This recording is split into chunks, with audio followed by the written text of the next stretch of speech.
ada orang gila ngacak-ngacak. Terus gimana Kang? Ya nggak tahu lah gitu kan. Tapi pas 2 hari pas saya beres-beres Kang, beres-beres lagi ngebakar, yang bilang ke saya ketemu Kang Fani, yang beres-beres sampah teh siapa? Orang gila Bu, dan ini saya orang gilanya gitu. Astagfirullah. Sampai dia malu. Dilemanya masyarakat harus buang kemana Ke gitu kan. Walini akhirnya. Ketika ada penumpukan sampah di Jalan Walini, karena ada kata-kata buanglah sampah pada tempatnya Kang. Jadi mungkin mindset orang itu, oh ini tempat sampah. Tempat jadi, sampah baru. Betul.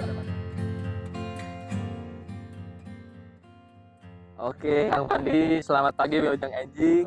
Selamat pagi Kang, amazing.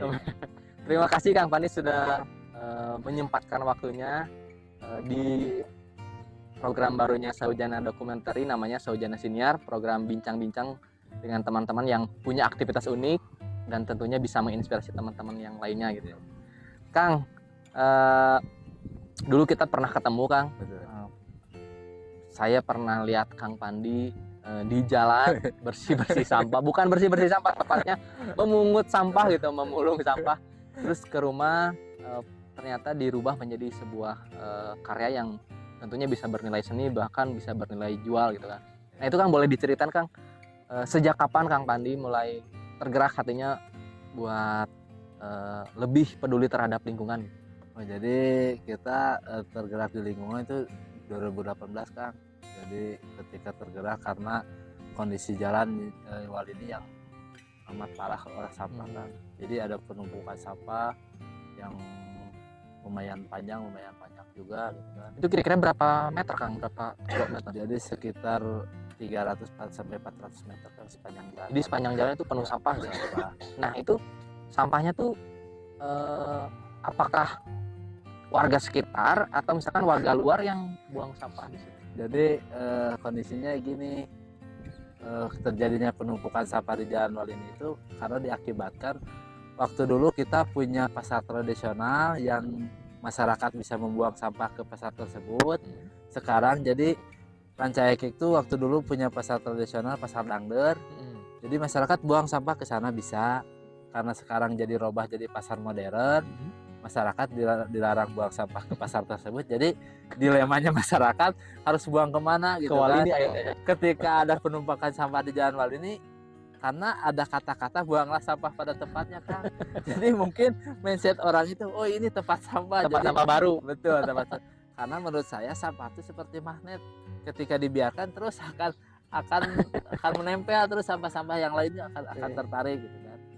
Jadi ada penumpukan sampah, dan saya biasanya kita kerja bakti 2 minggu sekali. Ternyata ketika beres kerja bakti itu Kang bukannya beres, Ada lagi sampah semakin numpuk, ada lagi. Nah di situ timbul rasa marah juga ada marah dan kecewa, tapi mungkin apa mau dikata emang kejadian seperti ini. Dan kita pun waktu itu pernah bilang ke satu pemerintahan Rancaekek. Ternyata jawabannya simpel Kang, tidak ada anggaran untuk sampah di Jalan Walini gitu kan. Nah saya pulang ke rumah, kalau kita bicara sampah, bicara anggaran, mau kapan gitu kan. Jadi kita ambil sikap, kita harus jadi orang gila, karena orang gila itu dia sudah tidak melihat anggaran, dia mau bekerja dengan setulus hati gitu kan, tanpa ada upah anggaran. Yang penting pikiran saya dan Walini bisa beres, bisa bersih, dan bisa dinikmati oleh orang. Jadi Kang Fandi memutuskan untuk bersih-bersih sampah di Jalan Walini itu gitu. Betul. Itu boleh diceritakan Kang prosesnya seperti apa gitu, sampai memutuskan untuk wah kayaknya harus bersih-bersih nih gitu kan, ini nggak akan beres-beres gitu. Jadi ketika kita udah dilihat sampah semakin menumpuk tiap hari terus bertambah gitu kan, jadi kita udah ngobrol dengan bapak saya, dengan saudara saya, kita bereskan Jalan Walini. Kita nggak punya uang, nggak punya anggaran, jadi kita nggak punya, kalau tidak punya modal berarti kita harus punya mental gitu kan. Jadi persiapkan mental kita gitu kan.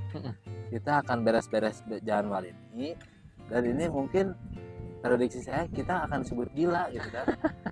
Jadi yang dilakukan kita tuh Kang jam 12 malam ketika orang-orang tidur gitu kan, itu kan kelakuan itu di luar orang-orang biasa kan. Orang-orang biasa jam 12 malam itu lagi nyenyak-nyenyaknya tidur. Kita memikirkan gimana caranya jalan tersebut bisa bersih gitu kan.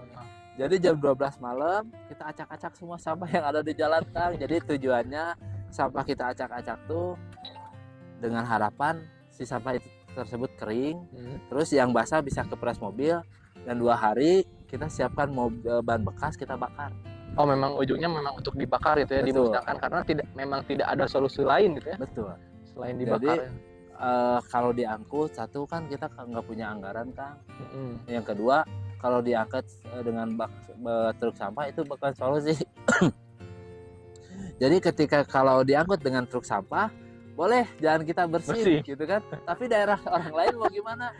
Terus kalau sebaliknya daerah orang lain buang sampahnya ke daerah kita, apakah kita nerima? Tidak kan? Ya. Gitu kan. Jadi kita memutuskan untuk gimana caranya, kita nggak punya anggaran, jalannya harus bersih gitu kan. Ya gitu, dari jam 12 malam sampai jam 3 kita acak-acak semua sampah gitu kan. Saya bilang kita bergerak nanti kalau orang-orang lagi tidur gitu kan.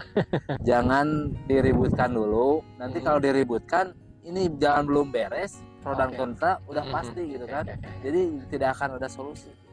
Jadi biarkan aja nanti orang ketika jalan udah diacak-acak, biarkan aja orang mau bilang ada yang orang gila, ada yang mengatakan iblis gitu kan. Terserah itu mah hak mereka, tapi tujuan kewajiban kita gimana cara jalan ini bersih gitu kan. Dan betul yang diprediksi saya bahwa kita akan sebut gila gitu kan. Jadi jam 6 pagi, jam 3 subuh kita beres-beres ngacak-ngacak. Jam 3 subuh saya tidur Kang.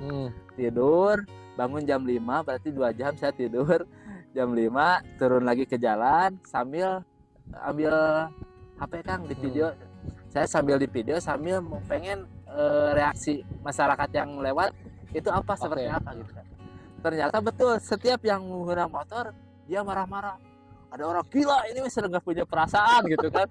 Karena diacak-acak sampahnya gitu ya. Ini nggak punya. Ada yang bilang, ini mah seperti iblis gitu kan. Wah, sudah nggak punya perasaan gitu, nggak bermoral gitu kan.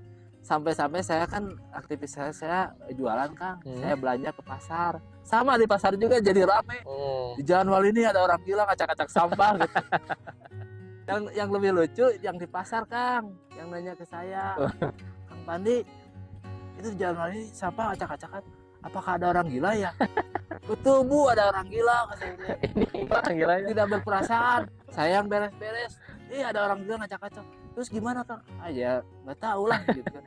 Tapi pas 2 hari pas saya beres-beres Kang, beres-beres lagi ngebakar, yang bilang ke saya ketemu, Kang Pandi, yang beres-beres apa teh siapa? Orang gila Bu, dan ini saya orang gilanya gitu. Astagfirullah. Sampai dia malu Kang. Ini saya orang gilanya Bu.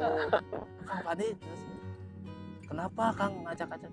Ibu betul, Ibu bilang saya gila betul. Karena apa?